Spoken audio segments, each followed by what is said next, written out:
હવે શરૂ થવા જઈ રહ્યો છે દેશનો સૌથી મોટો કેસ આપકી અદાલત રજત શર્માની સાથે.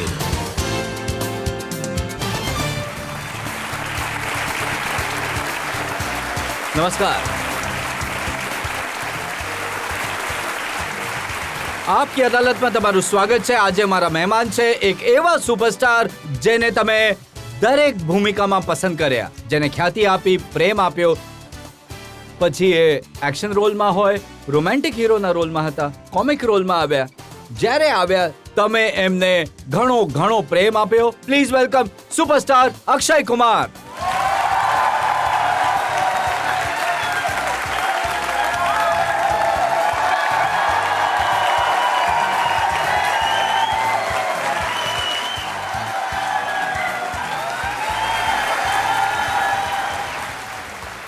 અને આપકી અદાલતના આ ખાસ શો પર આપણા આજના જજ પણ ઘણા સ્પેશિયલ છે. એ બહાદુરીનું, શૌર્યનું ઉદાહરણ છે. એક એવા ફોર્સથી આવે છે જેના પર આખા દેશને ગર્વ છે. Please welcome retired air marshal Sanjeev Kapoor.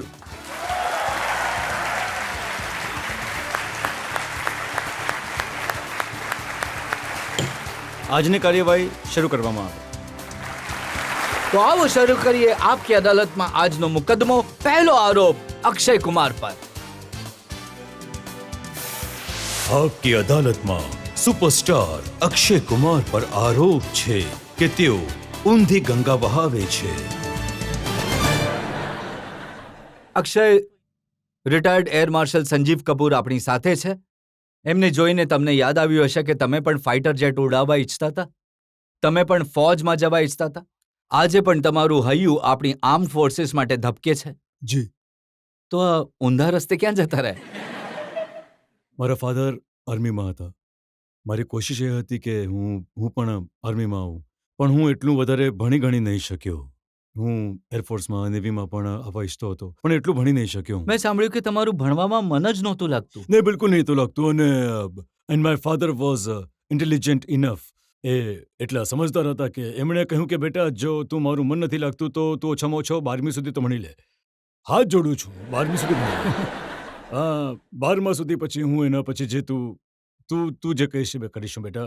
And I use to C lot of Bruce લી ફિલ્મ એટ ધેટ ટાઈમ. પછી માર્શલ આર્ટ્સમાં હું ઘણું મન લાગી ગયું અને પછી હું બેંકોક જતો રહ્યો માર્શલ આર્ટ્સ શીખવા માટે. પણ બેંકોક પહોંચીને મેં સાંભળ્યું કે તમે વેટર બની ગયા. હા, કારણ કે મને બીજું કોઈ કામ મળ્યું નહીં. એટલે જેમ કે મેં તમને કહ્યું કે હું એટલો ભણેલો ગણેલો હતો નહીં કે હું બીજું કંઈ કામ કરી શકું, તો હું ત્યાં વેટર બન્યો. અને પછી શેફ બન્યા, તમે સમોસા નહીં, બનાવ્યા. શેફ નહીં હતો હું, વેટર. અને એ મતલબ નહીં, એ નાનકડા ધાબા જેવું હોય છે ને ત્યાં મેટ્રો ગેસ્ટ હાઉસ કરીને હતું, ત્યાં હું કામ કરતો હતો.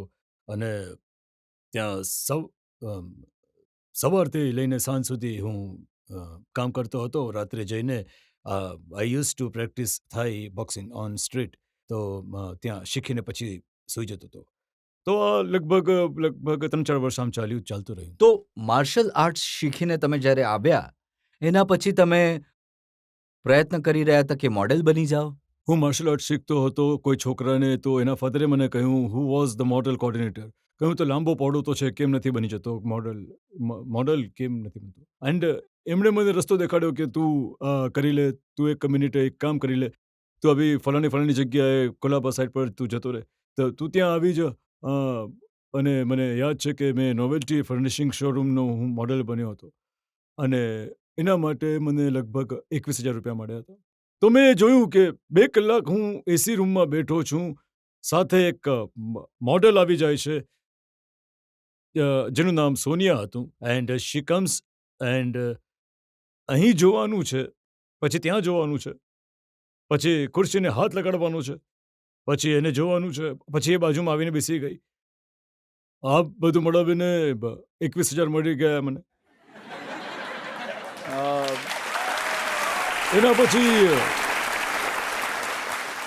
એના પછી મેં વિચાર્યું કે આ તો કમાલ છે.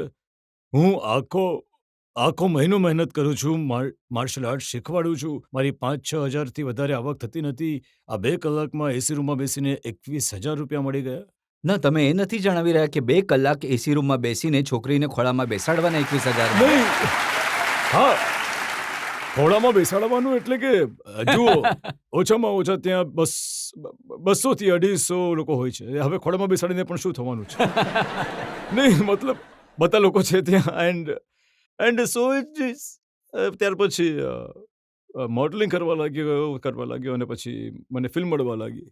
એ સાચું છે કે તમને સૌથી પહેલા ગોવિંદાએ કહ્યું હતું કે તું હીરો કેમ નથી બની જતો? જી બિલકુલ, આ એક ફોટોગ્રાફર હતો જેનું નામ હતું જય શેઠ.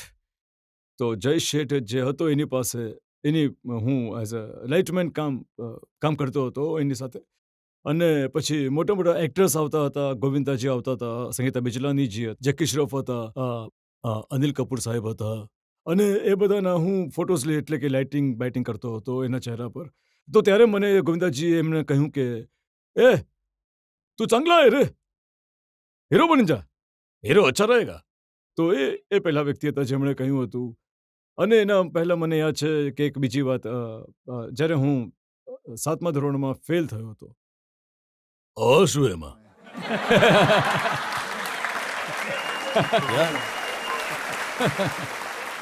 યાર શું થઈ ગયો? હવે થઈ ગયો ફેલ હવે. એન્ડ સો એમાં ફેલ થઈ ગયો અને પછી મારા ફાધરે મને 2-3 લાફા મારી દીધા હતા. અને પૂછ્યું કે બેટા તું જીવનમાં બનવા શું માંગે છે? ત્યારે મોટામાં આવી વાત નીકળી ગઈ હતી. તો મેં કહ્યું કે મારે હીરો બનવું છે. અને જે નહોતું મગજમાં એવું માણસ નહીં ક્યારેક આમ જ બોલી દે છે. તો આમ કહીને મેં જતો રહ્યો. તો સૌથી પહેલા મેં મારી જાતે પોતાને કહ્યું કે હીરો બનીશ, અને પછી ગોવિંદાજીએ કહ્યું. અને એ પણ સાચું છે કે તમને એક રેમ્પ પર વોક કરવાનું હતું, તમે સમય પર પહોંચ્યા નહીં, ફ્લાઇટ મિસ કરી દીધી. હા. આ કારણે તમે ફિલ્મોમાં આવી શક્યા? જી બિલકુલ, હું આ કારણે થયું કારણ કે મને બહુ મોટી એકચ્યુઅલી મને ખોટી ધારણા થઈ ગઈ હતી કે મારે સવારની ફ્લાઇટ લેવાની હતી, પણ હું સમજ્યો કે સાંજની લેવાની છે 6 વાગ્યાની. તો હું સવારે રેડી નહોતો. તો એ માણસે મને કહ્યું કે ફોન કરીને કહ્યું હતું, you are very unprofessional person that you have not come. મેં કહ્યું સોરી, મારાથી ભૂલ થઈ ગઈ, હું સમજ્યો નહીં કે સાંજની ફ્લાઇટ છે. નહીં, અને એ તો જતો રહ્યો. અને તેમ છતાં મને યાદ છે હું મોટરસાઇકલ લઈને ગયો, ત્યાં ગયો એરપોર્ટ પર, પણ ત્યાં સુધી ફ્લાઇટ જતી રહી. ત્યારે ઘણો ઉદાસ થયો હતો. ઘરે આવ્યો હતો પછી થોડો ઘણો રડવા જેવો ચહેરો થઈ ગયો હતો. હું કંઈક 21 વર્ષનો હતો ત્યારે. એન્ડ પછી માતાજીની પિતાજીએ જોયો મને. મમ્મીએ કહ્યું કે બેટા ચિંતા નહીં કર, જો રબ જો કરતા હૈ, પંજાબીમાં કહ્યું હતું, રબ જો કરતા હૈ ચંકા કરતા હૈ. તો પછી એક્ઝેક્ટલી પછી હું એ દિવસે જ પોતાની ત્યારે જે છે ને રજતજી, આટલા મોટા મોટા ફોટાઓ લઈને જવું પડતું હતું પ્રોડ્યુસર પાસે, ડિરેક્ટર પાસે બતાવવા માટે. આટલા મોટા મોટા ફોટાઓ લઈને જવું પડતું હતું. પોર્ટફોલિયો જેને હાથમાં લઈને માણસ બસમાં જઈ રહ્યો છે. અને પછી ત્યાં ગયો હું નટરાજ સ્ટુડિયો. તો ત્યાં પછી ફરી રહ્યો હતો, તો જોઈ રહ્યો હતો, પ્રોડ્યુસર્સને મળી રહ્યો હતો. ત્યારે મને એક મેકઅપ મેન, જેમનું નામ છે નરેન્દ્ર દાદા, એમણે જોયો મને. એ મિસ્ટર પ્રમોદ ચક્રવર્તીજીના મેકઅપ મેન હતા. એમણે મને જોયો અને કહ્યું કે એ તને હીરો બનવું છે? મેં કહ્યું હા. તો કે પછી લાવ તારો ફોટો લાવ. મેં ફોટો જ આપી દીધા. તો પછી એમણે કહ્યું કે હું આવું છું. તો એ રૂમમાં જતા રહ્યા, દાદાને મળ્યા. તો દાદાને મારો ફોટો દેખાડ્યો. તો દાદાએ ફોટો કદાચ એમને સારી લાગી હશે, અને ત્યારે મને અંદર બોલાવવામાં આવ્યો. અને એ જ સમયે દાદાએ મને 5,000નો એક ચેક આપ્યો. હું રજજી સાચો કહું છું, જો માણસનું સંક્ષેપ કેવું પલટી જાય છે. અને એક એક્ઝેક્ટલી જે ફ્લાઇટ મને જે સવારે 6 વાગ્યાની પકડવાની હતી, અને મને 6 વાગ્યા હાથમાં એક ચેક મળ્યો, અને મેં એ ચેક લીધો, અને એક્ઝેક્ટલી ત્યારે 6 વાગી રહ્યા હતા. And I thought to my self કે એક થિંક ઉપરવાનું કે એક મારે આ ફ્લાઇટ નથી પકડવાની હતી. I had to be unprofessional and then I got this flight. And જો ઉપરવાળાનું તો એવું છે કે જ્યારે તમે ફેલ થાવ છો ત્યારે તમને હીરો બનાવે છે. નહીં, પછી જુઓ, ફ્લાઇટ પકડવામાં ફેલ થયા, હીરો બની ગયા. જો હું તમને કહું છું, દરેક માણસનું પોતપોતાનું નસીબ હોય છે. હું ઘણીવાર સ્ટુડિયોઝની બહારથી પસાર થાઉં છું, જોઉં છું ઘણા લોકો ત્યાં ઊભા હોય છે to become an actor, and they are much better looking than me, and they are much more talented than me. But ફરક માત્ર એટલો હોય છે કે મારા લકમાં હતું કે મારા નસીબમાં મળી ગયું. આઈ ડોન્ટ નો અહીંયા કેટલા લોકો એ વાત માનશે કે માણસના જીવનમાં હાર્ડવર્ક જે જરૂરી છે, ઘણું જરૂરી છે, પણ લકનું પણ હું એનાથી પણ વધારે જરૂરી છે. તો સાચા સમયે તમે તમે સાચી જગ્યા પર અને યોગ્ય લોકોને મળો તો તમારું નસીબ આપોઆપ બદલાઈ જાય છે. તો આ મારી સાથે થયું હતું. I wouldn't deny that I considered myself lucky and I think God is being very kind to me and that's આ it. એ જમાનો હતો જ્યારે તમે એક ફિલ્મ ખિલાડી કરી અને એના પછી તમને પોપ્યુલારિટી મળતી ગઈ, એક પછી એક એક્શન ફિલ્મો કરતા ગયા. જી હા, ઘણી બધી. મેં 10 વર્ષ સુધી એક્શન ફિલ્મો કરી હતી. પછી હું પોતે બોર થઈ ગયો હતો પોતાની જાતને. કારણ કે જ્યારે હું સેટ પર જતો, કોઈને કોઈ ફાઇટ કરાવી રહ્યા હતા મારી પાસે, કિક મારી રહ્યો છું, આ કરી રહ્યો છું, સ્ટન્ટ કરી રહ્યો છું, જમ્પ મારી રહ્યો છું. હા, મારું નસીબ જે છે, મને સફળતા મળી એ એક્શનને કારણે મળી. પહેલાં હું એઝ એન એક્શન રોલ કરતો હતો. નોર્મલી આપણી ફિલ્મ ઇન્ડસ્ટ્રીમાં જે ફિલ્મ સ્ટાર છે, સુપરસ્ટાર છે, એ મોડા સૂઈને ઉઠે છે, આરામથી સેટ પર આવે છે, લેટ આવે છે, પ્રોડ્યુસરને સતાવે છે, હેરાન કરે છે, અને તમે એ સમય સ્ટુડિયોમાં આવી જાઓ છો જ્યારે સૂવા માટે જતા હોય છે. મારા ફાધર આર્મીમાં હતા. એમણે આ ટેવ પાડી હતી. એન્ડ તમે વિશ્વાસ કરો, મારા જીવનમાં હું 58 આઈ એમ 58 years old now. I have never in my life એક પણ વખત I have never miss the sunrise. I have always seen the sunrise.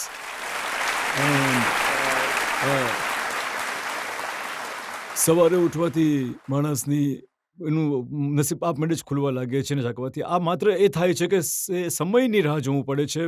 My father always use to say કે જે રાત્રે લેટ જાગે છે એ ઘુવડ હોય છે. હવે જો આપણી ફિલ્મ ઇન્ડસ્ટ્રીના જેટલા સુપરસ્ટાર્સ છે એ બધા આખી રાત જાગે છે અને સવારે સૂવા માટે જાય છે. ગોવિંદા તો પોતાના સેટ પર બીજા દિવસે પહોંચતા હતા. જી, હવે હું એમના વિશે કોઈના વિશે કંઈ નહીં કહી શકું. ઘણા બધા લોકો એવા પણ હશે જે લેટ ઉઠે છે, લેટ સૂવે છે, એમનું પણ નસીબ સારું જ હશે. તમે કોઈ પાર્ટીમાં નથી જતા, તમે કોઈને મિત્ર નથી બનાવતા. હા, હું પાર્ટીઓમાં નથી જતો. મને મજા નથી આવતી કારણ કે મને બોરિયત જેવું લાગે છે. સમજ નથી પડતી કે ત્યાં શું કરું. હું એવું નથી કહેતો કે પાર્ટીમાં જવું એ ખરાબ વાત છે. બિલકુલ નથી કહેતો. ઇન્ડસ્ટ્રીમાં મારા ઘણા ઓછા મિત્રો છે. મારા જે પણ મિત્રો છે એ મારા સ્કૂલના મિત્રો છે. આજથી લગભગ 40 વર્ષ પહેલાના જૂના મિત્રો છે મારા. 40-50 વર્ષ પહેલાના મિત્રો છે મારા બધા. ડ્રિંક નથી કરતા તમે? હા, હું નથી કરતો. સોરી, હું નથી કરતો. સલમાનને તમે એક દિવસ કહેતા હતા કે જો હું એક ગ્લાસ વાઇન પી લઉં તો આઉટ થઈ જાઉં છું. હા, મને યાદ છે. મેં 10th એનિવર્સરી હતી મારી અને મારી વાઈફની, અને ત્યારે મેં આટલી વાઇન પીધી હતી અને હું મારી અવકાત પર આવી ગયો હતો. I started cooking. You will not believe it, but I started cooking. હું કિચનમાં જતો રહ્યો અને ખાવાનું બનાવવા લાગ્યો. હવે તો મેં સાંભળ્યું કે જ્યારે તમે શૂટિંગ પર જાઓ છો તો તમારું કિચન તમારી સાથે જાય છે. બહારથી ખાવાનું જે આવે છે મને નથી સારું લાગતું. હવે જ્યારે ભગવાને પૈસા આપ્યા છે તો કેમ નહીં હું મારા સ્વાસ્થ્યનું ધ્યાન રાખું. હું મારું પોતાનું જ નાનકડું એક કિચન બનાવી રાખેલું છે મેં. મને એક શેફ છે જે સાથે મારી આવે છે અને હું જમવાનું એ જ રીતે બનાવીને આપે છે, જે હું ખાઈ લઉં છું. દાળ ભાત, ખીચડી, આ બધું જે છે હું ખાઈ લઉં છું. મેં તો પરાઠાવાળી ગલીમાં તમારો ફોટો જોયો છે લાગેલો પરાઠા ખાતા. હા, ત્યાં મારો ફોટો લાગેલો છે કારણ કે હું ત્યાં જન્મ્યો હતો. બિલકુલ ત્યાં ફોટો લાગેલો છે મારો, અને ત્યાં એવું પણ લખેલું છે કે નકલી ઘી સાબિત કરાવવાવાળાને 1001 રૂપિયા ઇનામ. એન્ડ હવે મારો ફોટો લાગેલો છે, શું કરીએ? તો ક્યારેક તો મન થતું હશે, ક્યારેક તો ખાતા હશો? નહીં, ખાઉં છું. હું હંમેશા બાય ધ વે ખાતા એટલે હું છોલે ભટુરે, નહીં, પૂરી તમને ભાજી. પણ તો હું કહ્યું કે હું તમને જણાવી દઉં. પૂરું થયા પછી મેં સરે પૂછ્યું કે મને શું ખાવાનું પસંદ કરીશ. મેં છોલે ભટુરે મંગાવી લીધા છે. તો એવું નથી. તો તો હું બિલકુલ નોર્મલ ખાઉં છું. હું એ લોકોમાંથી નથી જે કેલરીઝ ગણે છે, પ્રોટીનનો ઇન્ટેક ગણે છે. એ પણ પોતાની જગ્યાએ યોગ્ય છે, કરવું જોઈએ. પણ હું ઘણું ખાઉં છું એન્ડ આઈ ઇટ, મતલબ બિલકુલ દેશી ઘીનું બધું ખાવાનું બિલકુલ મારું એવું બને છે. હા, મને પરાઠા સારા લાગે છે, ભટુરે છોલે ભાવે છે, જલેબી સારી લાગે છે, દૂધમાં જલેબી બોળીને સારી લાગે છે. હું બિલકુલ દિલ્હી 6નો રહેવાસી છું. ખાવામાં ઘણો વિશ્વાસ રાખું છું. મને મજા આવે છે ખાવાનું ખાવામાં. બસ લિમિટમાં ખાઉં છું અને 6-6:30 સુધી જ ખાઉં છું.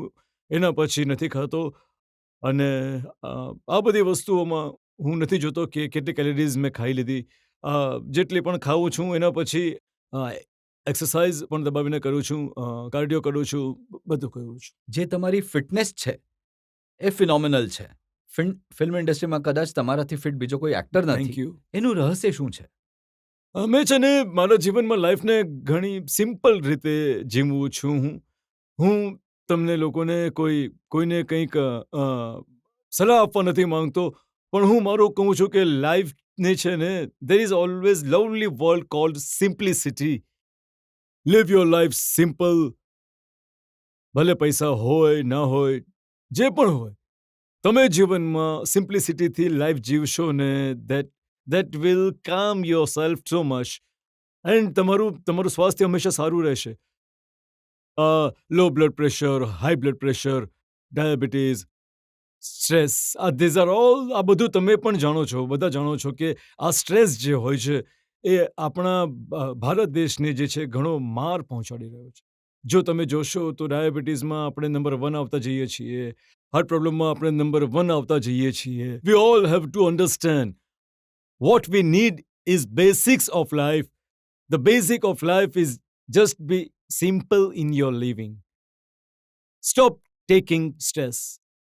Think the best is think positive. ધ્યાનથી વિચારો, કોઈના વિશે ખરાબ નહીં વિચારો. Don't try and take. કોઈની નિશાસા નહીં લો અને લાઈફને તમે જેટલી સિમ્પલ રીતે જીવશો. અને સૌથી કમાલ છે, હજી એક વાત છે, સેવા. સેવા ભાવ હંમેશા રાખો. તમારું સ્વાસ્થ્ય ક્યારે ખરાબ નહીં થાય, ક્યારે પણ ખરાબ નહીં થાય. હવે ફ્રાઈડેના ફિલ્મ રિલીઝ થવાની છે, જી. કરોડો રૂપિયા સ્ટેક પર છે. સ્ટ્રેસ નહીં થાય તમને? નહીં થશે, એટલે પણ એવો સ્ટ્રેસ નહીં કે હું મારું માથું પકડીને બેસી જાઉં, દિવાલો પર માથું પછાડું. મને એવું છે કે ફ્રાઈડે, સેટરડે, સન્ડે જો મારી ફિલ્મ નહીં ચાલી, ફ્રાઈડે, સેટરડે, સન્ડે થોડો ઉદાસ રહું છું, ઘરમાં ચૂપચાપ રહું છું. પછી એમાં વિચારું છું કે શું ખોટું થયું હશે અને એના પછી નિર્ણય એવું છું કે હવે થઈ ગયું, 3 દિવસ થઈ ગયા. You have been quiet and now it's Monday. You have to go back to another producer, start working for my next film. That's it. Because these things are because I tell you, these things are not in your hand. સફળતા મેળવવી એ આપણા હાથમાં નથી, આ કુદરતના હાથમાં છે અને જે આપશે એ સ્વીકારીશ, નહીં આપે એ પણ સ્વીકારીશ. જનતામાંથી સવાલ લઈ શકીએ આપણે? તમે ઘણી બધી હિરોઈન સાથે કામ કર્યું છે. તમારી ફેવરેટ હિરોઈન કોણ છે? મારી ફેવરેટ હિરોઈન, મેં ઘણી બધી હિરોઈન સાથે એકચ્યુઅલી બધા સાથે જ કામ કર્યું છે. કેટરીના.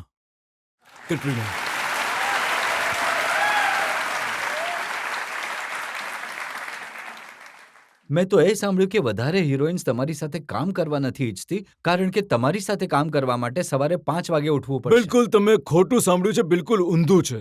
તમે કોઈ પણ હિરોઈન્સને પૂછો, they are so happy to work with me. હમણાં જ હાલમાં મેં જ્યારે ગુડ ન્યૂઝ પણ કરી હતી તો કરીનાએ પોતાના હસબન્ડને કહ્યું હતું, સાહેબને, યાર આ મજા આવે છે, સવારે 8 વાગે પહેલો શોટ લાગી જાય છે, 11:30, 12:30 વાગ્યા સુધી પેકઅપ થઈ જાય છે, હું ઘરે આવી જાઉં છું, I can be with my children. So એનાથી વધારે વાત શું હોઈ શકે? માણસે સવારે કામ જેટલું જલ્દી જુઓ, સવારનો ફાયદો શું છે? સવારનો ફાયદો એ છે કે તમને ટ્રાફિક નથી મળતો. તમે જલ્દીથી શૂટિંગ પર પહોંચી શકો છો, કામ પર પહોંચી શકો છો. અને જ્યારે તમારું પેકઅપ થઈ જાય છે એટલે કે 1:30-2 વાગે, ત્યારે આવતી વખતે તમને ફરીથી ટ્રાફિક નહીં મળે, કારણ કે ટ્રાફિક હોતો નથી એ વખતે, ઘણા ઓછો લોકો હોય છે. ટ્રાફિક અવર્સ જેમ કે તમે બધા જાણો છો કે 4 કે 5 વાગે ટ્રાફિક શરૂ થઈ જાય. તો અને પછી આખો દિવસ તમને ફ્રી મળી જાય છે અને તમે તમારા ફેમિલી સાથે રહી શકો છો, દોસ્તો સાથે રહી શકો છો, જે પણ તમે કરવા ઈચ્છો તમે કરી શકો છો. I think that is what has happen. જો હિરોઈન્સ બધી જ કામ કરવા ઈચ્છે છે મોટી, તો પછી તમે દરેક ફિલ્મમાં નવી હિરોઈન કેમ લો છો? 22થી જુઓ, એ હિસાબથી જો તમે જોવા જઈએ તો હું નવા ડિટેક્સ પણ લઉં છું. And I am very proud of that. Why not? Because I find them so greedy for work. હું નવા ડિરેક્ટર્સને લઉં છું, હું એમના ચહેરા પર જોઉં છું. કેમ નહીં આપું? હું તમને I am very proud that I have worked with 26 new directors. I have got them on this industry. I worked with 20, 22, 23 heroines, new heroines. They have come in this industry. Why not? આ તો શું વાત થઈ ગઈ કે હું જૂના સાથે જ કામ કરતો રહું, બાકીના નવા લોકોને કોઈ ચાન્સ જ નહીં આપું, તો આ તો ખોટી વાત થઈ ગઈ. ના, અમુક લોકો તો એમ કહે છે કે જ્યારે આઉટસ્ટેશન શૂટિંગ થઈ રહ્યું હોય છે તો સવારે 5 વાગે જઈને બધાના દરવાજા ખખડાવો છો કે ઉઠી જાઓ. નહીં. હું એવું શા માટે કરું? એવું કેમ કરીશ યાર? હું કામના કોઈના દરવાજા ખખડાવું? હું કોઈ પ્રોડક્શન મેનેજર થોડી છું કે લોકોના દરવાજા ખખડાવીશ કે ભાઈ ચાલો રેડી થઈ જાઓ. ગુલશન ગ્રોવરે એક ઇન્ટરવ્યુમાં કહ્યું કે આ ઉઠાવી દે છે સવારમાં. ગુલશનને ક્યારે એણે કંઈ કહ્યું હશે કે ભાઈ મને ઉઠાડી દેજે ભાઈ? તો ઉઠાડી દીધો હશે 2 દિવસે. હવે એણે આ આદત સમજી લીધી હશે. હવે હું રોજ ઉઠાડવાનો છું કે ખોટી વાત છે ભાઈ?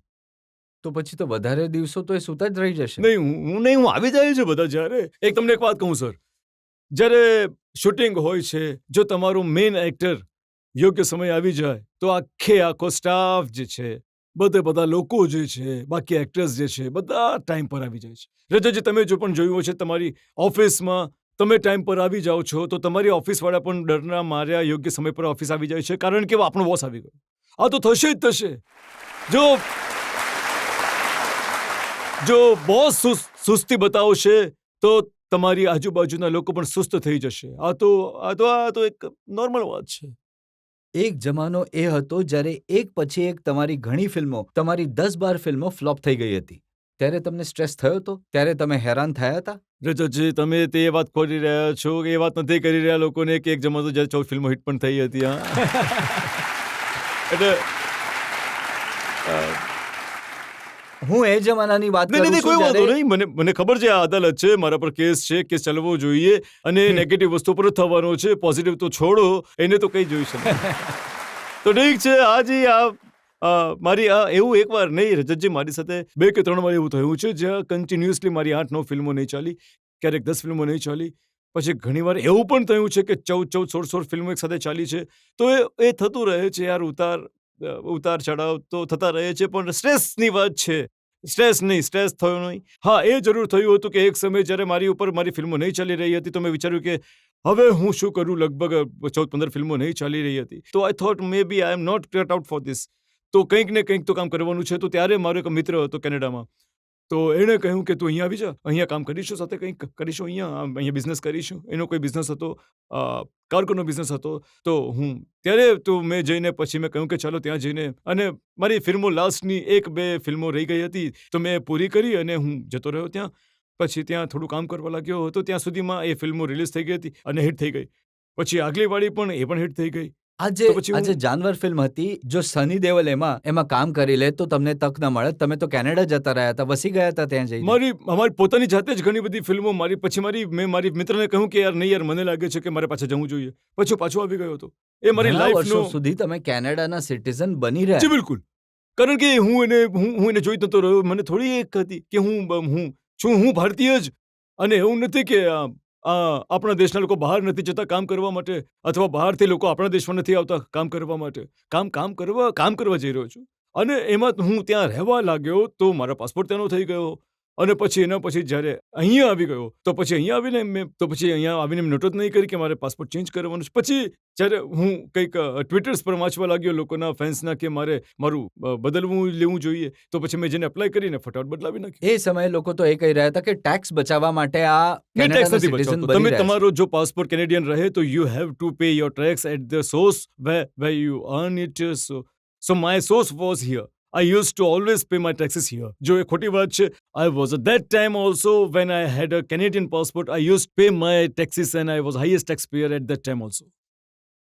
તો હવે તમે ભારતના નાગરિક બની ગયા છો પ્રોપરલી? જી બિલકુલ. આજથી 2 વર્ષ પહેલા. અને આમ પણ હું ભારતીય જ હતો.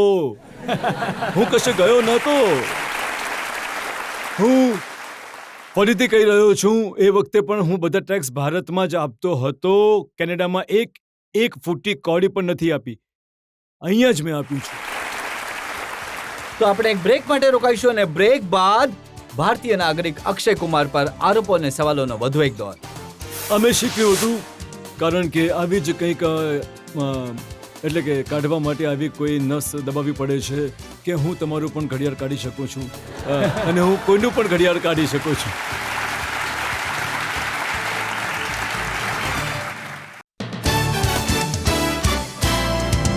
Welcome back. આપકી અદાલતમાં આજે આપણા મહેમાન છે સુપરસ્ટાર અક્ષય કુમાર. આપકી અદાલતમાં આગલો આરોપ.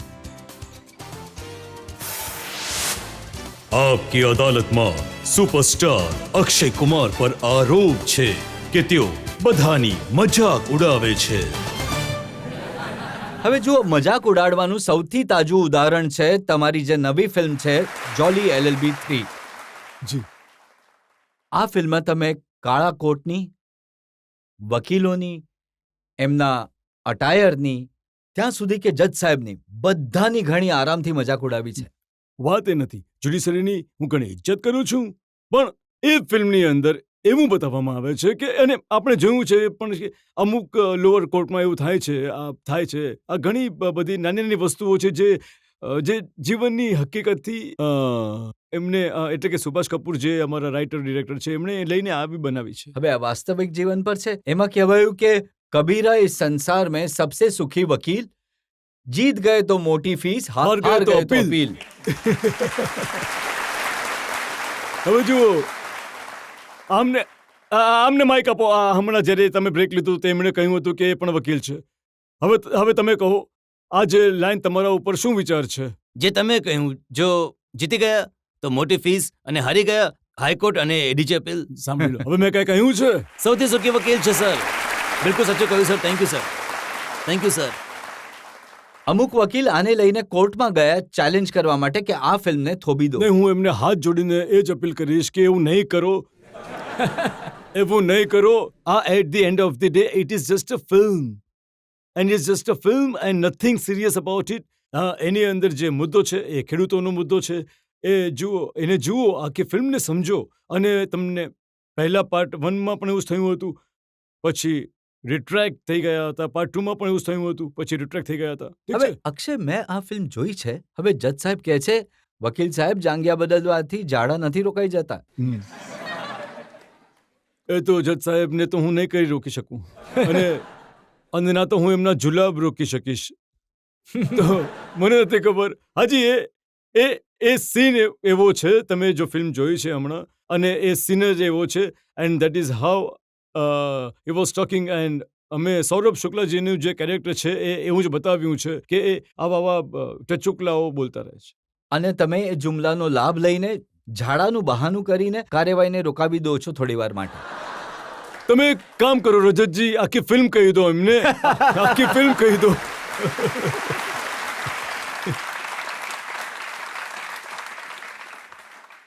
પણ હું કહીશ અક્ષય કે ઘણી ઇન્ટરેસ્ટિંગ ફિલ્મ છે અને એમાં ઘણો સારો મેસેજ તમે આપ્યો છે. પણ તમારી જે મજાક કરવાની આદત છે એ માત્ર ફિલ્મો સુધી લિમિટેડ નથી. સેટ પર પણ હવે સારા અલી ખાન કહી રહી હતી કે તમે એને પ્રસાદ કહીને લસણ ખવડાવી દીધું. થયું હશે. જુઓ, મજાક કરવી સારી વાત છે. હમણાં થોડી વાર પહેલા તમે મને પૂછ્યું હતું કે how do I keep myself fit then young. And so આ સૌથી ઇમ્પોર્ટન્ટ વસ્તુ છે. હસવું સૌથી ઇમ્પોર્ટન્ટ છે. મજાક સૌથી ઇમ્પોર્ટન્ટ છે. પણ એવી મજાક જે કોઈને હાનિ નહીં પહોંચાડે, જે કોઈને ખરાબ નહીં લાગે, જે કોઈને દિલ પર નહીં લાગે. હવે એને લસણ જ ખવડાવ્યું છે ને. એને લસણ જ ખવડાવ્યું છે તો એના સ્વાસ્થ્ય માટે પણ સારી વાત છે. અને પછી મારા અગેન્સ્ટ જ એણે સીન કરવાનો હતો. જો મોટામાંથી લસણની સુગંધ આવે કે વાસ આવે તો મને જ આવશે, તો એમાં શું છે? તમારા મજાક પર અમિતાભ બચ્ચને કહ્યું કે જો સેટ પર અક્ષય સાથે હાથ મેળવો તો એના પછી આપણી વીંટીઓ, આપણી ઘડિયાળ એ ગણી લેવી જોઈએ. હા, મેં અમિતાભ સાહેબની મેં ઘડિયાળ કાઢી લીધી હતી. હા, મને આવડે છે કે લોકોના ઘડિયાળ કેવી રીતે ચોરી લઉં વગેરે એમને ખબર પડે. અમે શીખ્યું હતું, કારણ કે અમુક એવી કંઈક એટલે કે કાઢવા માટે એવી કોઈ નસ દબાવવી પડે છે કે હું તમારા પણ ઘડિયાળ કાઢી શકું છું અને હું કોઈનું પણ ઘડિયાળ કાઢી શકું છું.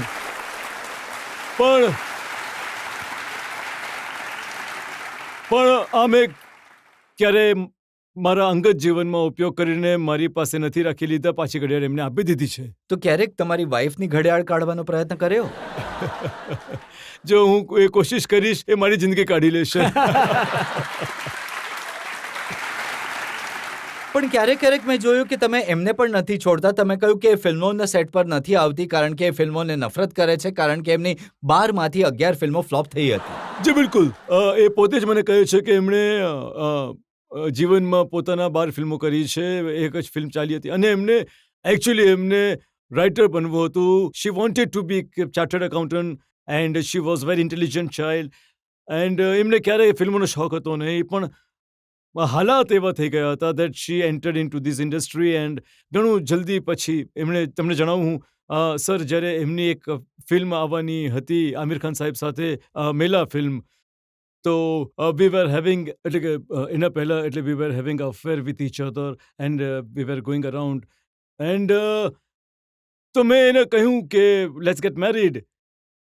તો એને નહોતા કરવા લગ્ન. તો એણે કહ્યું કે હા હું કરીશ, પણ જો આ મેલા ફિલ્મ નહીં ચાલી તો હું લગ્ન કરીશ. અને એ મેલા ફિલ્મ બધી જગ્યાએ, એટલે ઘણી મોટી હતી કે આ છે જે આમિર ખાન સાહેબની ફિલ્મ છે અને ધર્મેશ દર્શન ડિરેક્ટર છે અને આ ફિલ્મ ચાલશે જ ચાલશે. ફરી એ જ વાત મારા નસીબમાં હતી. સોરી આમિર ખાન સાહેબ, તમારી એ ફિલ્મ નહીં ચાલી, પણ મારા લગ્ન તમારા કારણે થઈ ગયા. તો જ્યારે કોઈ ક્યાંક ફેલ થાય છે તો એનો ફાયદો તમને થઈ જાય છે. નહીં, કોઈને તો ફાયદો થશે જ ને. તમે જુઓ, જો કોઈને કોઈ બિઝનેસમેન જેના પૈસા એનો બિઝનેસ ફ્લોપ થઈ જાય છે, નીચે આવે છે, તો કોઈનો તો રાઈઝ થતો હશે. તો એવી જ વાત. પણ એ સાચું છે કે લગ્ન ઘણા સિક્રેટ રીતે થયા હતા, છુપાઈને નહીં કર્યા? નહીં, છુપાઈને નથી કરી. કોઈને ખબર જ કોઈને નહોતી? બોલાવ્યા નહીં, એ હતું.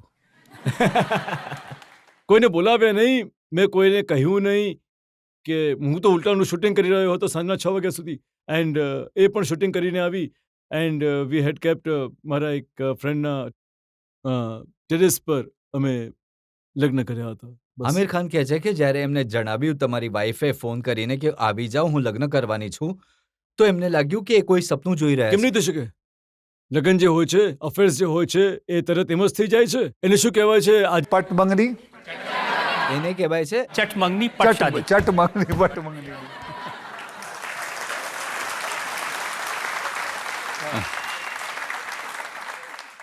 એ પણ સાચું છે કે તમને લાગે છે કે તમારી વાઈફ વધારે બોલે છે તો તમે કોડવર્ડ રાખ્યો છે, વધારે બોલતી હોય તો શું કહેવાનું છે? ચશ્મા પહેન લો.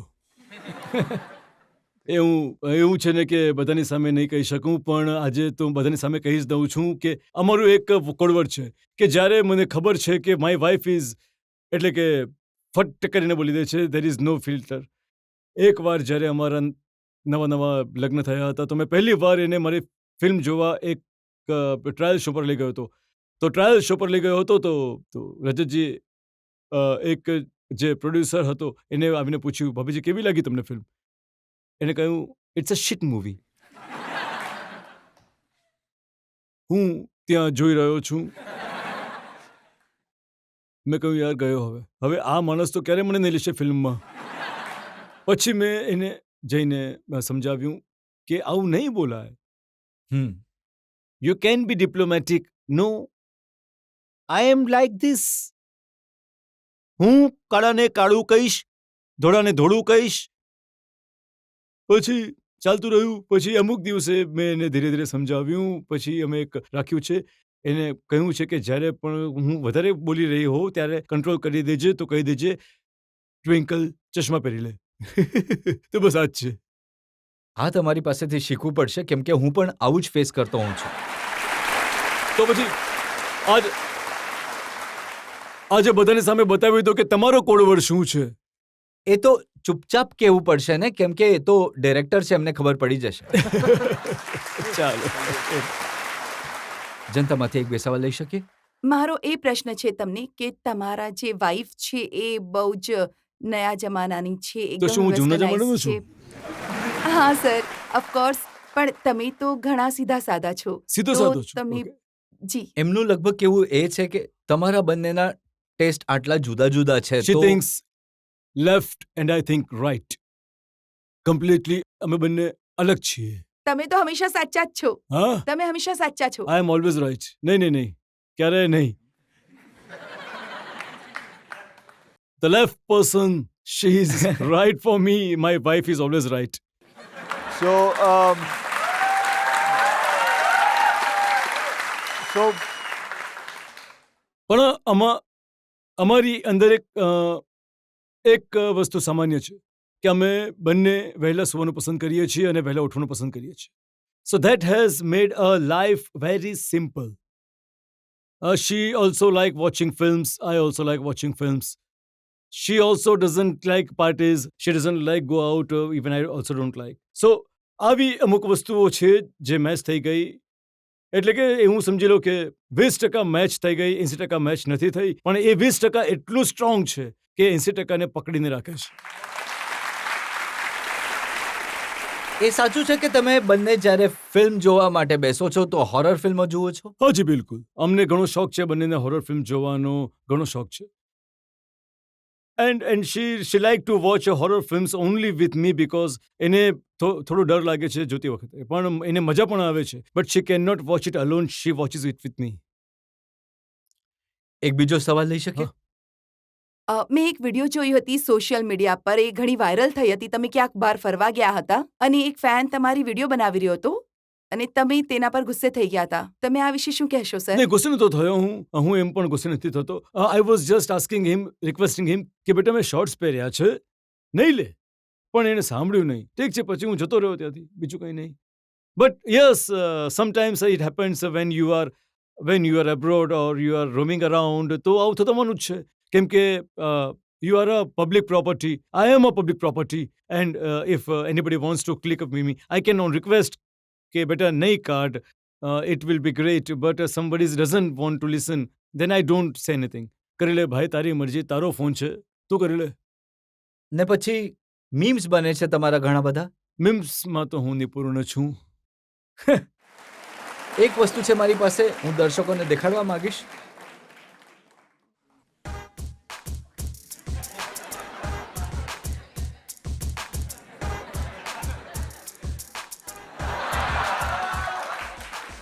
જો જરા એક એક કરીને હું આની વાત કરું. આજે સલમાન સાથે તમારો આવો સુંદર ફોટો છે, એમાં કહો છો કે એક જતી રહી તો શું થઈ ગયું? પબ્લિકે જ બનાવ્યું છે, મને તો ખબર પણ નહોતી.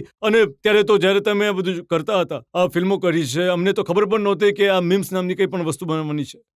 આ તો એમને પણ ખબર નહોતી, આ તો આવી ગઈ. એટલે કે આના વિશે તો રજતજી હું શું કહી શકું. પણ એમની ક્રિએટિવિટી કમાલની છે. એ તમારો કોઈ અધૂરો ડાયલોગ ઉપાડે છે, એની અંદર પોતાનું જોડી દે છે. તમે કહ્યું કે તેરી શકલ અચ્છી નહીં હે, તો એમને કહ્યું કે બાતે તો અચ્છી કિયા કર. નહીં, એ તો આખું મારું જ છે, મારું જ છે રજતજી. તેરી શકલ અચ્છી ના હો, બાતે તો અચ્છી કિયા કર. આ મારી ફિલ્મનો એક ડાયલોગ છે. 3-2 ફિલ્મોમાં આવી લાઈન બોલી છે. તો મેં સાંભળ્યું છે કે આવા ડાયલોગ તમે જાતે જ લખી દો છો? હા, દિલ્હી 6 ની રહેવા વાળો છું, તો આ બધી લાઈનો જે છે એ ત્યાંથી જ આવે છે. જેમ કે ક્યા હે રૂપા નહા લિયા. તો આ બધી ઘણી બધી એવી લાઈનો જો છે જે ઓટોમેટિક આવી જાય છે. It just comes out on it's on. એવા પણ ડાયલોગ જોયા છે મેં જેમાં તમે કહો છો, જિસને સોચા મેં ડર ગયા વો સાલા અર્થી પે ઘર ગયા. આ ક્યારે કહ્યું મેં? કયા પિક્ચરમાં? અચ્છા, રાવડી રાઠોડમાં. હું ભૂલી ગયો. જે પહેલા આવી હતી જોલી, એમાં તમારો ડાયલોગ હતો કે અદબ કી પુડિયા બનાકર પિછવાડે Dal દેંગે.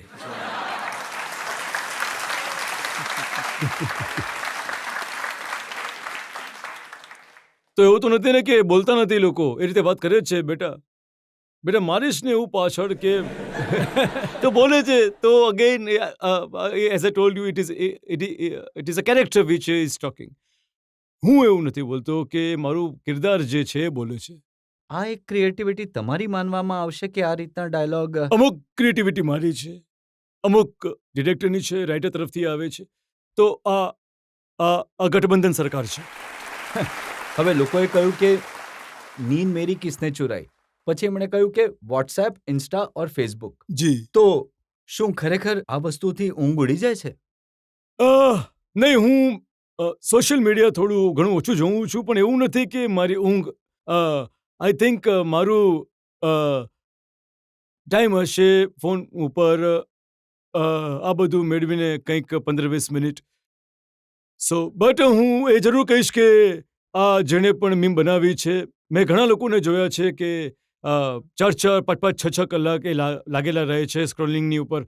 And I have seen, let me just tell you, a lot of young star here.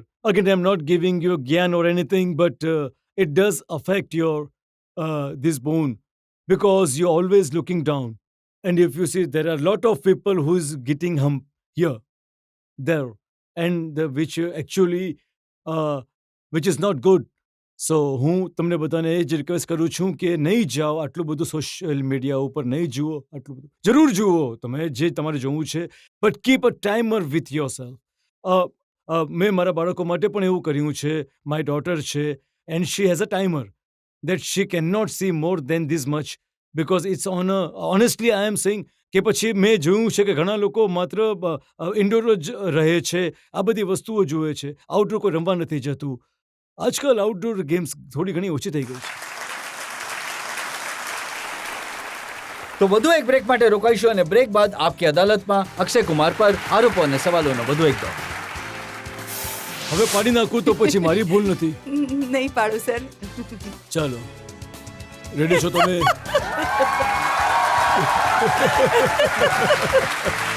Okay. Welcome back.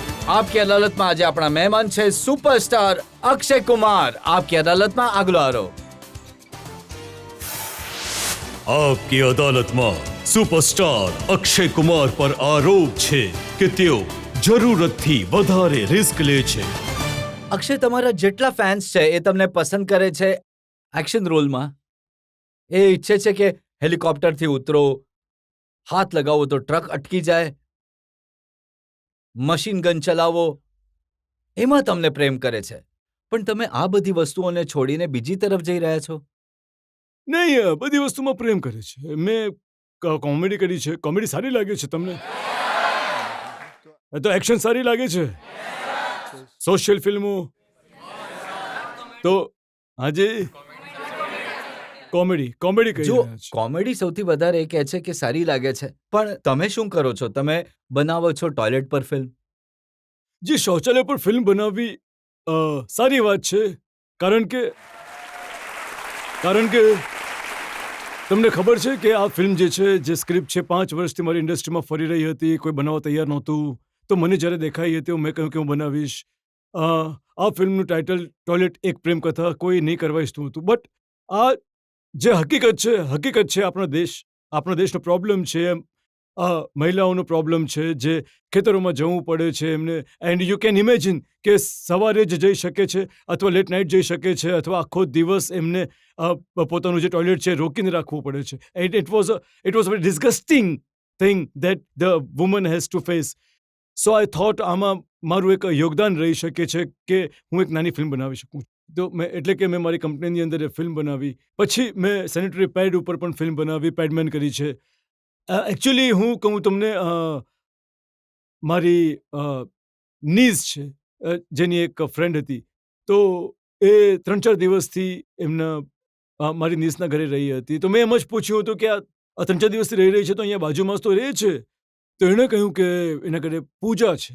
તો એ મને મા બાપે કહ્યું કે તું કોઈ તારી ફ્રેન્ડની પાસે રહે, because she was having her periods. And that shoot me that how can somebody remove a woman who is having periods because ઘરમાં પૂજા ચાલી રહી છે. એ એક હિસાબથી અનક્લીન્ડ કરીને માનવામાં આવ્યું હતું. And I thought that I want to make a film on that and what ever I can. ક્યાંથી આની જે સ્ટોરી આવી? સ્ટોરી મારી વાઈફે અને બાલ્કી સાહેબે લખી હતી. બાલ્કી જે ડિરેક્ટર હતા, બંને મળીને આ વાર્તા વિશે. અને હું my wife had gone and mat.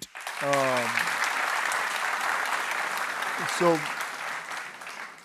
જેમના ઉપર આ સ્ટોરી આધારિત હતી એમને મળીને આવી હતી. શી હેડ ચેઝડ હિમ એન્ડ લગભગ એમને 4 મહિના લાગ્યા હતા to chase him and to convince him to give his rights. તો ત્યારે જઈને આ બનાવી હતી. એવી ઘણી બધી ફિલ્મો છે. અ, પછી એના પછી એરલિફ્ટ બનાવી હતી, જે સત્ય એના ઉપર આધારિત છે કે કઈ પણ રીતે એર ઇન્ડિયાએ જઈને 2.5 લાખ વધારે લોકોને 1,70,000 લોકોને એરલિફ્ટ કરીને લઈ આવ્યા હતા. That was a amazing story. I was very lucky enough to get the story. આવી મારી કંપનીએ લગભગ આવી 30-40 ફિલ્મો બનાવી છે. તો આ જે ફિલ્મ જેનો આપણે ઉલ્લેખ કરી રહ્યા છીએ, ટોયલેટ પ્રેમ કથા કે પેડમેન કે એરલિફ્ટ, આ કમર્શિયલી સક્સેસ થઈ? તમે પૈસા બનાવ્યા? નહીં, કમર્શિયલી જો હું એક ફિલ્મ લાઈક રાઉડી રાઠોડ 2 કરી રહ્યો, કે સિંગ ઇઝ કિંગ કરી લઉં, કે નમસ્તે લંડન કરી લઉં, તો that would be the 3 times more successful. I chose to do this kind of films because it is not only about the success. It is about આજે પણ એ ફિલ્મ લોકોના મનમાં છે. આજે પણ એ film I am so proud to say that આપણી સરકાર ટોયલેટ એક પ્રેમ કથા, પેડમેન લોકોને ગામડામાં બતાવે છે, જેથી એમના પણ મગજમાં આ વાત વધુમાં વધુ અંદર ઘૂસતી જાય. So for me my victory is that. ઘણીવાર તો લોકો કહે છે કે તમે આ ફિલ્મો સરકારને ખુશ કરવા માટે બનાવો છો. જે એમને જેને કહેવું હોય એને કહેવા દો. I am very proud that I have made it. હું એમની ઉપર કોઈનું કહેવું કે હાજી તમે પ્રાઇમ મિનિસ્ટરને ખુશ કરવા માટે ઈચ્છો છો, હાજી હું ખુશ કરવા માટે ઈચ્છું છું. જે પણ છે, હું મારા દેશને ખુશ કરવા ઈચ્છું છું, આપણા દેશ માટે બનાવવા ઈચ્છું છું. સૌથી માય મોટો in life is always Bing પહેલા દેશ. જ્યારે પ્રધાનમંત્રીએ લાલ કિલ્લા પરથી શૌચાલયની વાત કરી હતી, ત્યારે લોકોએ એમની પણ મજાક ઉડાવી હતી કે શું પ્રાઇમ મિનિસ્ટર છે, શૌચાલયની વાત કરે છે. એવા તો ઘણા બધા લોકો છે. મેં પ્રાઇમ મિનિસ્ટરજીનો જ્યારે ઇન્ટરવ્યૂ લીધો હતો, એના પર પણ મજાક ઉડાવી હતી લોકોએ. ઠીક છે યાર, મજાક ઉડાવી છે, ઉડાવવા દો. એ તો તમે એમને પૂછી લીધું હતું કે કેરી કેવી રીતે ખાવ છો? પૂછી લીધું હતું. I had gone as a very simple person to know what my prime ministers, એટલે સામાન્ય માણસ કેવી રીતે વિચારે છે, સામાન્ય માણસ કયા હિસાબે વિચારે છે, what is his a normal person. I don't want to know about prime minister's side of him. That was he. કયું બિલ પાસ કર્યું, કયું મને ઇન્ટરેસ્ટ નથી પોલિટિક્સના પાર્ટમાં એમના. હી વોઝ વેરિંગ હિઝ ઘડિયાળ આમ ઊંધી પહેરી હતી. તો મેં પૂછ્યું હતું, સર તમે ઘડિયાળ આમ ઊંધી પહેરો છો, કેમ પહેરો છો? તેમણે પછી મેં એમની આવક વિશે, એમની સેલેરી કેટલી મળે છે, પછી તમે સેલેરી તમારી માને આપી દો છો. આઈ ask him normal question, do you it mango? What is wrong with it? I wanted to know about it. અને એમણે મને જવાબ આપ્યો, અને એ બહુ સારી વાત કહેવાય કે એમણે બધા સવાલના જવાબ આપ્યા મને. સો આઈ ટુક તમે એમની ઘડિયાળ તો ચોરી નહોતી લીધી? હા, મને દેશની બહાર નીકળવું છે.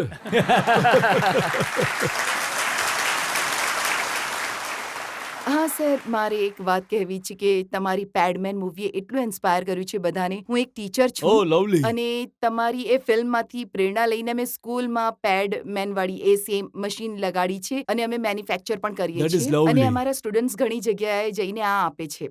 તો એમાં એ સિક્કો નાખવો પડે છે? ના ના સર, And- સિક્કો નહીં, અમે બનાવીએ છીએ. No, but it's free of cost or Free of cost. Free of cost. Very good. Very lovely.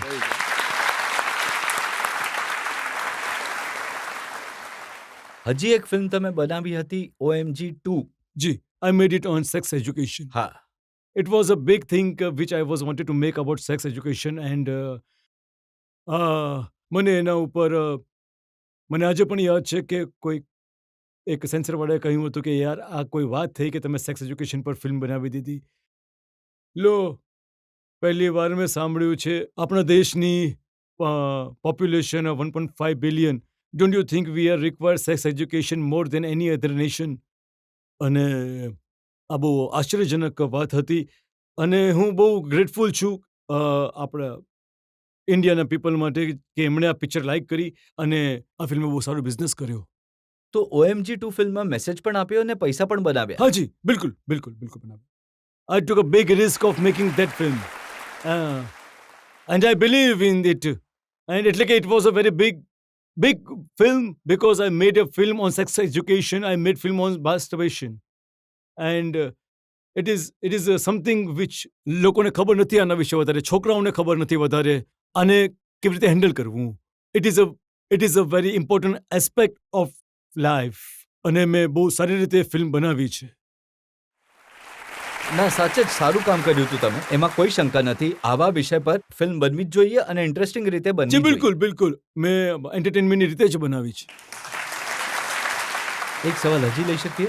Sir મારો એ પ્રશ્ન છે કે જેમ કે અમને બધાને જ ખબર છે કે તમે વકાલતથી રિલેટેડ ઘણી બધી ફિલ્મો કરી છે, તો શું સર ક્યારેક તમારું મન થયું કે હું LLB કરી લઉં, LLB ની ડિગ્રી? મેં મારું ભણતર પૂરું નહીં કર્યું, હું LLB કરીશ.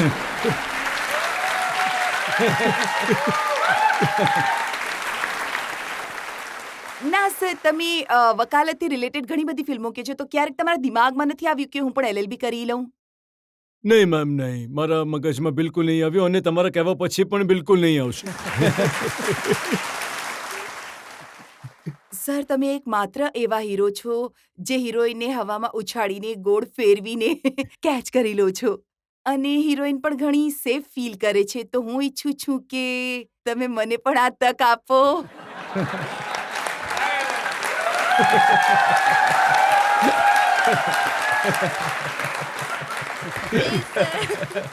તો તમે ઈચ્છો છો કે હું તમને ઉંચકું હા અને હવામાં ફેરવું? હા સર. આવો. હવે મેં આવો, અહીંયા આવો. આમ આમ. ચલો, હા. હવે પડી જાઓ તો એમાં મારી ભૂલ નથી. નહીં પાડું સર. ચાલો, તૈયાર છો તમે?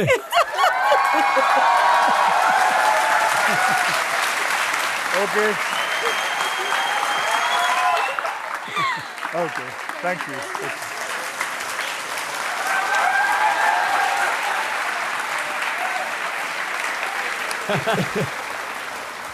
અહીં વધુ એક બ્રેક માટે રોકાઈશું અને બ્રેક બાદ આપકી અદાલતમાં અક્ષય કુમાર પર આરોપ અને સવાલોનો વધુ એક દોર. That's why it's an important factor. Am I right? You આ have એક to શાયરે be. કહ્યું તું નહીં, पैसा खुदा तो नहीं लेकिन खुदा की कसम खुदा से कम भी नहीं.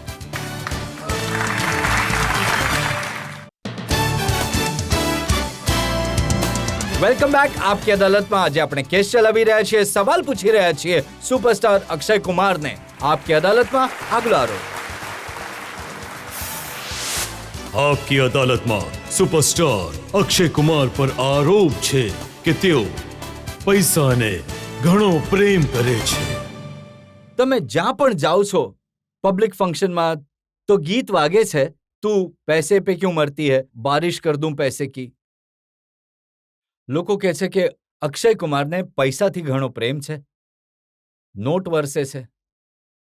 સૌથી પહેલા તો મેં જો કોઈ પૈસા કમાયા છે તો કોઈને લૂંટીને નથી કમાયા. મેં કામ કરીને કમાયા છે. 8 વર્ષથી I being a highest tax payer. So it can not be that I am money minded or anything. Money is an important aspect of life. તમારે પ્રેક્ટિકલ થવું પડે છે. જુઠ્ઠા છે અહીંયા જે એવું કહેશે કે મારા માટે પૈસા કાંઈ નથી. પૈસા is an important factor. Am I right? આ You એક have to શાયરે be. કહ્યું તું નહીં, पैसा खुदा तो नहीं लेकिन खुदा की कसम खुदा से कम भी नहीं. પૈસા, હું જે છું પૈસા કમાઉં છું, મારો ટેક્સ ભરું છું અને હું એ પૈસાથી ઘણી સેવા કરું છું. અમારો ધર્મ છે, અમારી રીત છે. બાકી ભલે લોકો કંઈ પણ કહે, હું આ રીતે એમના કહેવા પર ક્યારેય વિશ્વાસ નથી કરતો. મારું મન જાણે છે હું શું કરું છું. That is more than enough. જો હું તમને કહું છું કે આ વાત કેમ શરૂ જી, જી. થઈ. એક જમાનો હતો જ્યારે તમે કહેતા હતા કે ભાઈ મારી પાસેથી કંઈ પણ કરાવી લો, નચાવી લો, રિબિન કપાવી લો, બસ પૈસા આપી દો. જો તમને રિબિન કાપીને પૈસા મળતા હોય તો લેવા જોઈએ કે નહીં? શું પ્રોબ્લેમ છે? શું પ્રોબ્લેમ છે? કોઈ માણસ તમને આપવા માટે તૈયાર છે કે મારા બર્થડે પર આવી જાઓ, હું તમને આપીશ. શું પ્રોબ્લેમ છે? કોઈ કહે છે કે મારા લગ્નમાં આવી જાઓ, can you do just performance of 8 minutes or 9 minutes. શું પ્રોબ્લેમ છે? એ પૈસા આપવા માટે તૈયાર છે. મને ખુશી મળી રહી છે, એના માટે બાળકોને ખુશી મળી રહી છે, તો હું પણ ખુશીમાં સામેલ થઈ રહ્યો છું અને ખુશીમાં મને પૈસા મળી રહ્યા છે, તો શું પ્રોબ્લેમ છે? અને જો જ્યાં સુધી તમે કોઈનાથી ચોરી નથી કરી રહ્યા, જ્યાં સુધી તમે કોઈને લૂંટી નથી રહ્યા, તમે મહેનત કરી રહ્યા છો, ત્યાં સુધી કોઈ પ્રોબ્લેમ નથી. મને લાગે છે કે કોઈ પ્રોબ્લેમ નથી. હા, જેટલા પણ લોકો બેસેલા છે, સૌને મેળવીને સૌ લોકો કામ કરી રહ્યા છે પૈસાને માટે. I don't care what they have to say, money minded, not minded. મેં કેટલી જિંદગીમાં કેટલી વાર એવું થયું છે કે સર કે મારો પ્રોડ્યુસર ફિલ્મ નહીં બનાવી શક્યો કારણ કે એની પાસે, હું ઘણા સમય પહેલાંની વાત કરી રહ્યો છું, નથી પૈસા. તો મેં પૈસા આપીને એમની મારી પોતાની ફિલ્મને કમ્પ્લીટ કરી છે. મારા આજ સુધી મેં લગભગ 150 ફિલ્મ કરી છે. મારી એક પણ ફિલ્મ, રજત સાહેબ, એક પણ ફિલ્મ કેનમાં નથી. બધી ફિલ્મો જે છે શરૂ થઈ હતી, દરેક રિલીઝ થઈ, સિવાય એક ફિલ્મની જેનું નામ બદલી દેવામાં આવ્યું હતું, પૂરબ કી લૈલા પશ્ચિમ કા શેર. એક ફિલ્મ હતી જેનું પછી નામ બદલી દેવામાં આવ્યું હતું. એ આજ સુધી ફિલ્મ જે છે કે કેનમાં પડી રહી છે. And I have tried my level best even to get that film complete and get ready to giving up. એના સિવાય મારા જીવનમાં એવી એક ફિલ્મ પણ નથી જે મેં રિલીઝ નથી કરી, બધી જ. બીજી વાત, ઘણી વાર એવું થાય છે સર, ફિલ્મ ફ્લોપ થઈ જાય છે. તમે ઇન્ડસ્ટ્રીની અંદર ઘણા જાણો છો સર, તમે ઇન્ડસ્ટ્રીની અંદર ઘણા પ્રોડ્યુસર્સને જાણો છો સર. તમે અમુક પ્રોડ્યુસરોને પૂછી લો સર કે જો ફિલ્મ નહીં ચાલતી, એમના પૈસાનું નુકસાન થાય છે.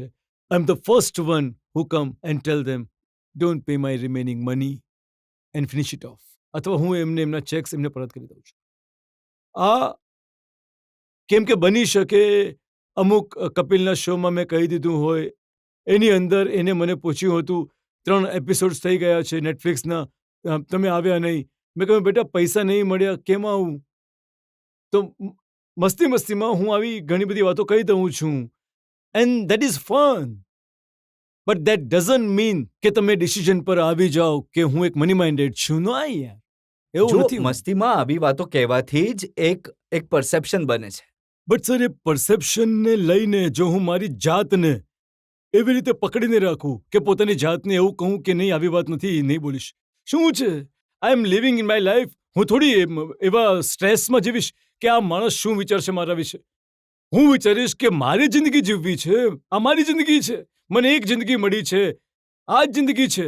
આજ this is hell, this is heaven. There is nothing call heaven up. That is what I believe. અને ભગવાને મને મારી લાઈફ ખુશીથી જીવવા મોકલ્યો છે અને હું ખુશીથી જીવીશ. હું એ નથી વિચારવાનું કે સામે વાળો શું વિચારવાનો છે. હું તમને કહું છું, you guys live your life in that way you want to live. તમે તમારી લાઈફ એ રીતે નહીં જીવો ક્યારે પણ જેમ એ લોકો કહી રહ્યા છે, કારણ કે તમારે તમારી જાતને સેટિસ્ફાય કરવાની છે. That's it. અક્ષય, એ કહેવામાં તમને શું પ્રોબ્લેમ છે કે તમે તમારા પૈસાથી લોકોની મદદ કરો છો, કરોડો રૂપિયા આપો છો? આ કહેવામાં કઈ અડચણ છે જે તમને રોકે છે? જ્યારે તમે કોઈને પૈસા આપો છો ને, કોઈ પણ સંસ્થામાં, હું તમને કહું છું, અમારો પોતાનો એક્સપિરિયન્સ છે, એને મદદ નહીં કહો, એને કહો સેવા, કે પછી એને કહો તમારો પોતાનો ધર્મ.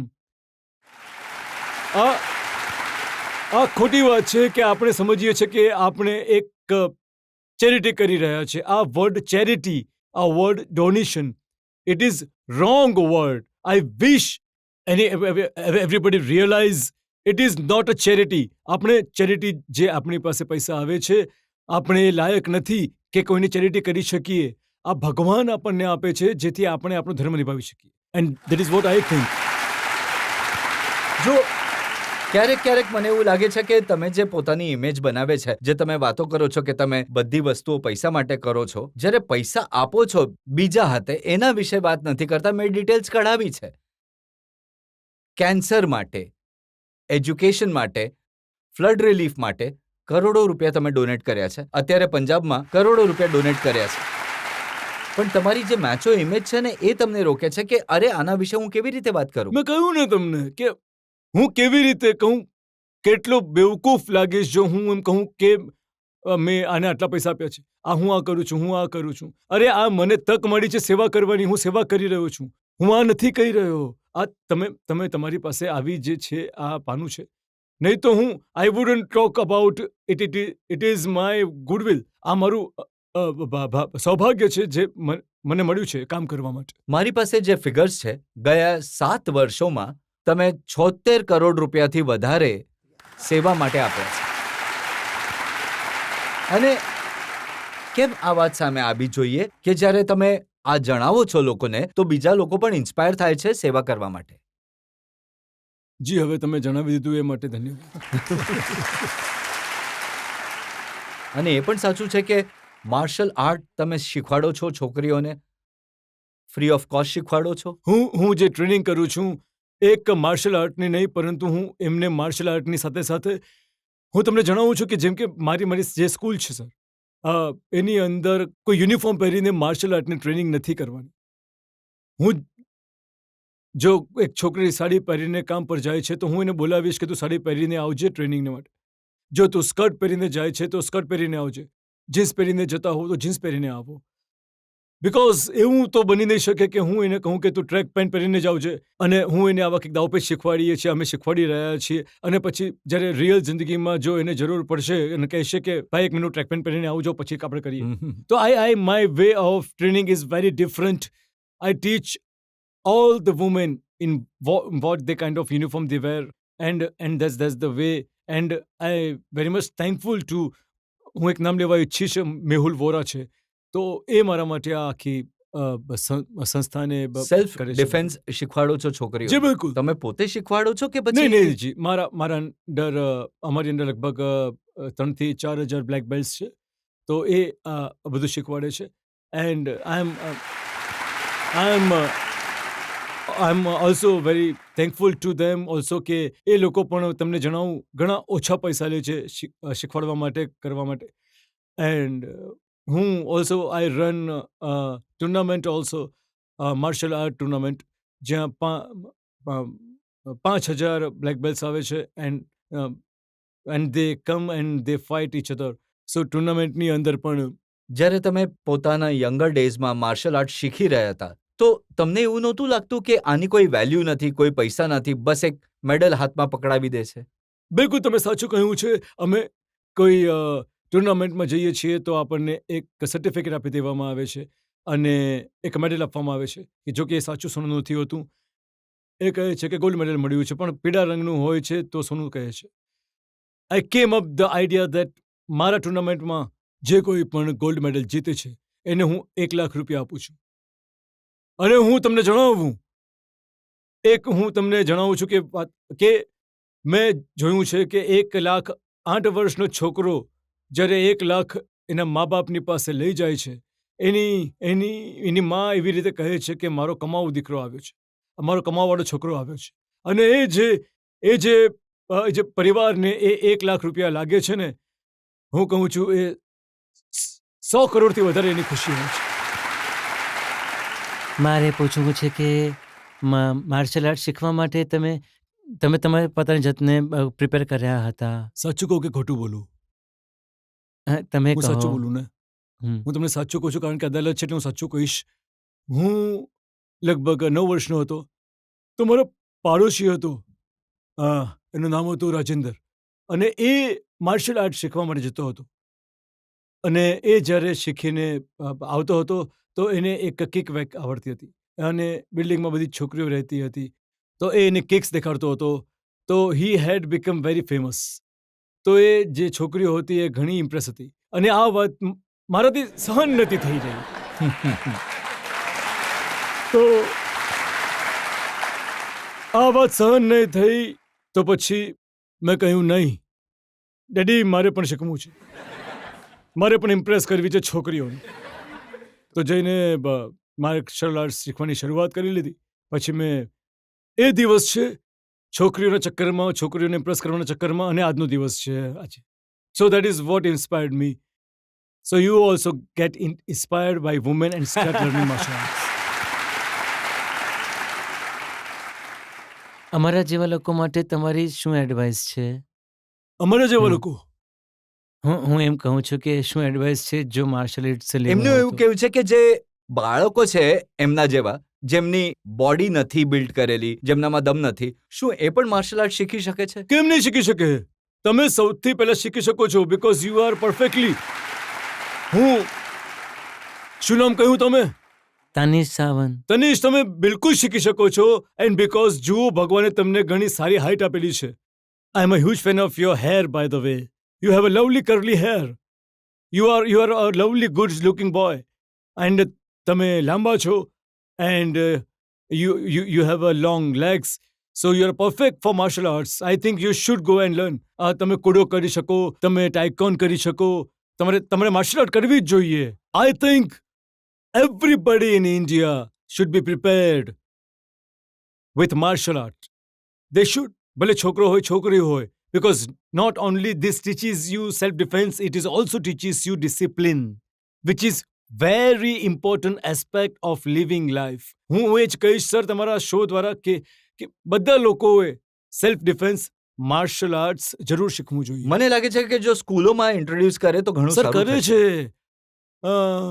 પણ એને એવું રાખ્યું છે કે સ્કૂલની પછી કરવાનું છે.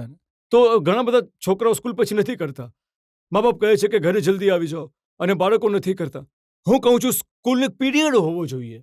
Get it into as important as its geography or history or maths. That is what I think, sir. ના, ઘણી સારી વાત તમે કહી. સર તમારી એક ફેરાફેરી મૂવી છે જેમાં એક તમારો પોઝ ઘણો વાયરલ થયો છે. તો સર એના પર ઘણા ક્રિકેટર અને એના ફેન્સ કોપી કરે છે. સર શું એકવાર તમે કરીને બતાવશો? પ્લીઝ ઠીક છે, ચાલો. ઠીક છે, થેન્ક યુ સર. એ કદાચ એટલે કારણ કે સૂર્યકુમાર યાદવે કર્યું હતું તો એ ઘણું પબ્લિકમાં પોપ્યુલર થઈ ગયું. હા, જે મને પણ નહોતી ખબર કે બધું જે મેં તમને કહ્યું, અમને તો ખબર જ નહોતી કે મીમ અને આ બધી વસ્તુઓ આગળ જઈને થવાની છે. હું તો એ સમયે મને પણ હજી પણ યાદ છે કે હું જ ઊભો રહી ગયો હતો અને પછી એમ મીમ એ પોઝ ઘણો ફેમસ થઈ ગયો. કઈ રીતે થઈ ગયો ખબર નહીં. ચાલો પોઝ કરીએ છીએ હવે. એક મિનિટ રજુજી, તમે આવવા માંગશો? હા. Okay, come on everybody, pose. તમને બધાને પોઝ યાદ છે ને? રેડી? On your marks, 1 2 3.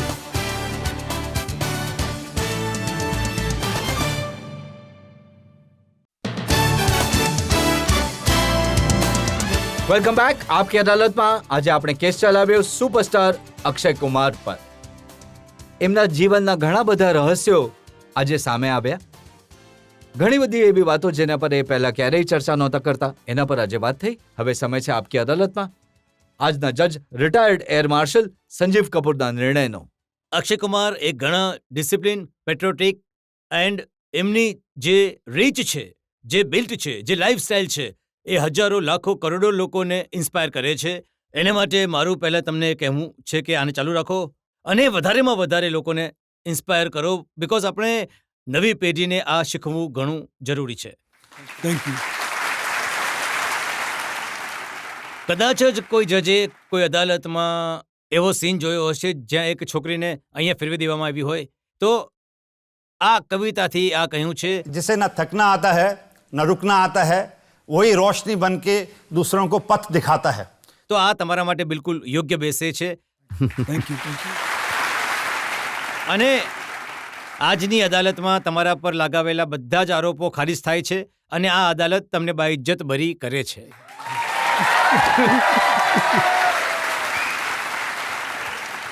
એ આશા સાથે, એ વિશ્વાસ સાથે કે અક્ષય કુમાર આ જ રીતે લોકોને ઇન્સ્પાયર કરતા રહેશે, સારા વિષયો પર ફિલ્મો બનાવતા રહેશે અને આ દેશના યુથ માટે રોલ મોડેલ બનીને ઊભા રહેશે. આજનો શો અહીં સમાપ્ત કરીએ છીએ. આવતા અઠવાડિયે તમારી સાથે મુલાકાત થશે એક નવા વ્યક્તિત્વ સાથે. ત્યાં સુધી નમસ્કાર.